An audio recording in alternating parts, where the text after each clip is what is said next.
welcome to the channel. Thank you everybody for tuning in.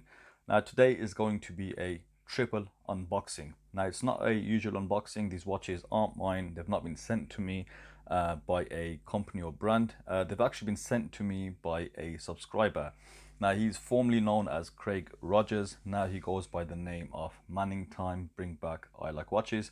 Craig got in touch with me via email a fair few weeks ago now. We had a bit of back and forward, and Craig expressed interest in wanting to become a YouTube watch reviewer.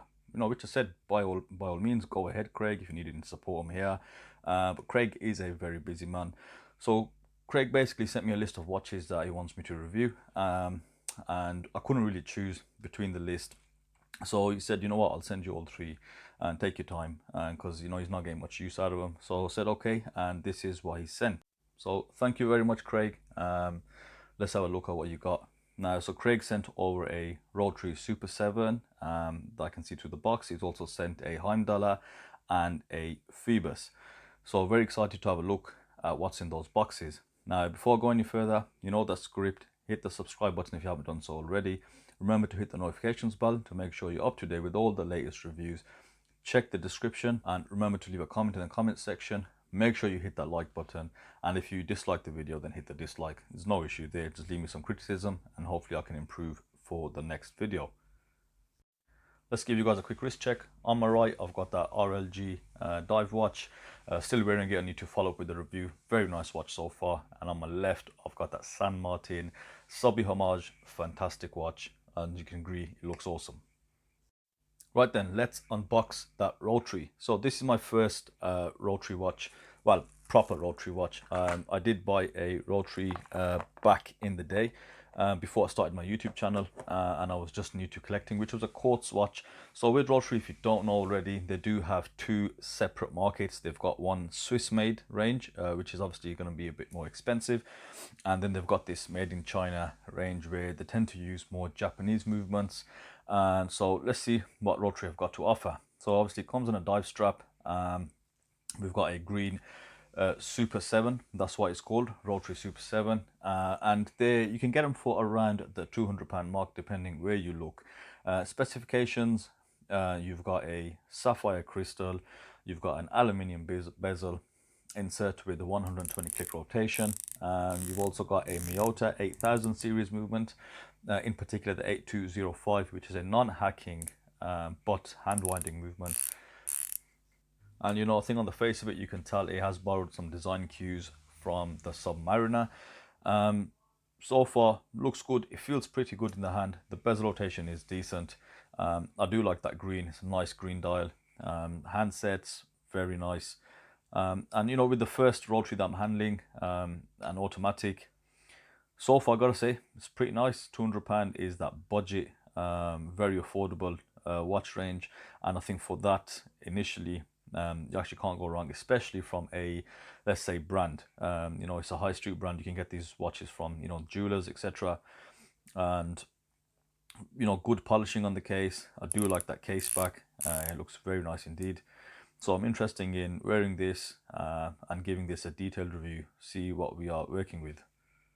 So the next watch is a Phoibas. Now this is going to be the first Phoibas on the channel. Now Phoibas are out there in terms of reviews. There are a lot of watch channels that have reviewed this watch.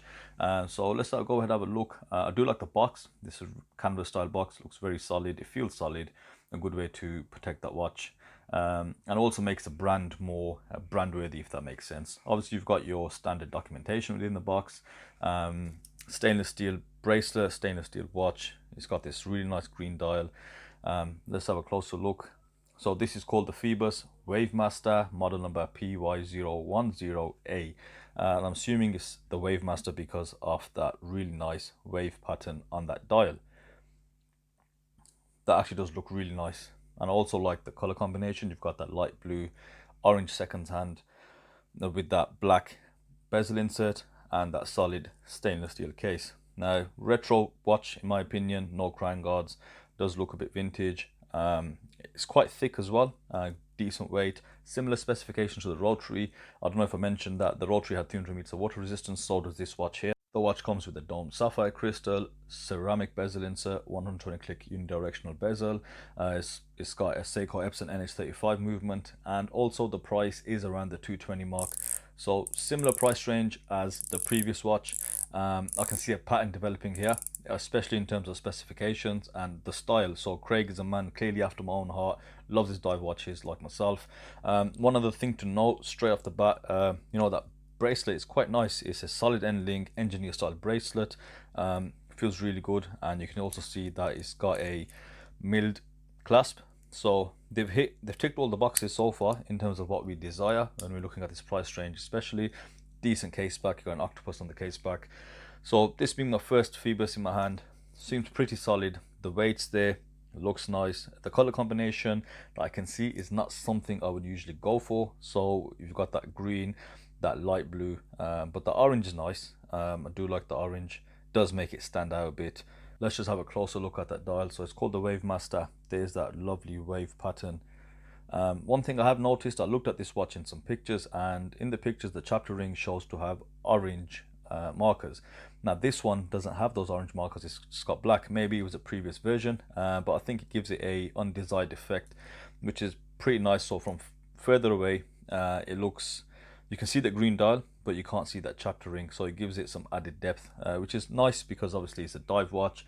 It's got that little feature there, but you have to bring it up close quite a bit to actually see the markers on the chapter ring, which when you're setting the time, yeah, it will be close, but if you are actually diving, there's no chance you're seeing those. So last but not least, let's have a look what we have here in the Heimdallr. Take the sleeve off, open the box, and wham, it's a big ass tuna. So this is the 1 kilometer tuna homage by Heimdallr. This is the tuna that I'd say got away. I've reviewed a lot of tunas, and I would have liked to review this one, but I don't think I ever got around to it. So when Craig mentioned it, I said, yeah, send it please. Yeah, so it's just something to get off the tick list. First impressions, solid, heavy, very, very heavy watch. Just the weight on it, it's huge as well, and you've got this sandblasted or bead blasted finish to the stride, full 316L stainless steel. I believe it's also a monoblock style case, and because it's a 1 kilometer, 1,000 meters of potential water resistance, because it isn't ISO certified, it looks pretty fantastic. I love that stainless steel bezel insert. I think they need to bring out a lot more stainless steel bezel inserts. They look really awesome. I also like the brush version on these bezel inserts. It just makes the watch look just so much different, brightens it up. You can see on the dial, you've got this thick double dome sapphire crystal, and you've got that tuna style dial with those familiar indices. You've got this thick bezel, 120 click unidirectional bezel. Honestly, in hand, this watch is weighty, very well built, solid. Just one thing to mention there is that date window is not something I've seen. It's actually around 5:45, so well past the 4 o'clock mark that we usually see, but it's okay, no issue at all. It's just something different. Yeah, so this watch comes with the usual specs that we've seen so far, and Heimdallr specifications we know. So double dome sapphire crystal, full 316L, and it does use a Seiko Epson NH35 movement. The bezel rotation is really nice, crisp, actually a very nice rotation, no playback as well. I do like a lot of things on this watch. That double dome sapphire crystal gives it great depth. You've got this really nice chapter ring. You've got the SKX style seconds hand, and arrow for the hour hand. Very clear printing, and of course you got that shark logo. I'm conscious I'm actually not showing you these watches very close, but you have to wait for the review. One thing which does concern me, just holding it in my hand, just look at the gap within these silicone straps. So you can see obviously the lugs are tucked way under the shroud, but if you look at it side down, look how small that gap is now. I know I've got small wrist, 6.5 inches, but I don't know how this is going to sit. It'd be interesting to see that in the main review, but I'll be sure to just experiment with a few different straps, and if a stainless steel strap, if I've got one, I'll put it on. But yeah, heavy watch, very, very heavy. Glad I do have this to look at it. I think it'll just add to that tuna homage series I've got. I've looked at so many tunas from various different brands, so yeah, very impressed. Right, so here we have 3 dive watches. You'll agree they're pretty similar. especially with price range, very affordable. Specifications again are very similar. The only outliner there is that tuner with the 1000 meters of water resistance, which is obviously unverified and uncertified. So Craig, you know what, I'm going to give these watches a good thorough review, an honest review. So obviously hopefully you don't get offended by anything I say if there is anything I don't like, but I know you won't anyway, mate, so it's all good. Thank you once again for sending these watches in. I look forward to reviewing them.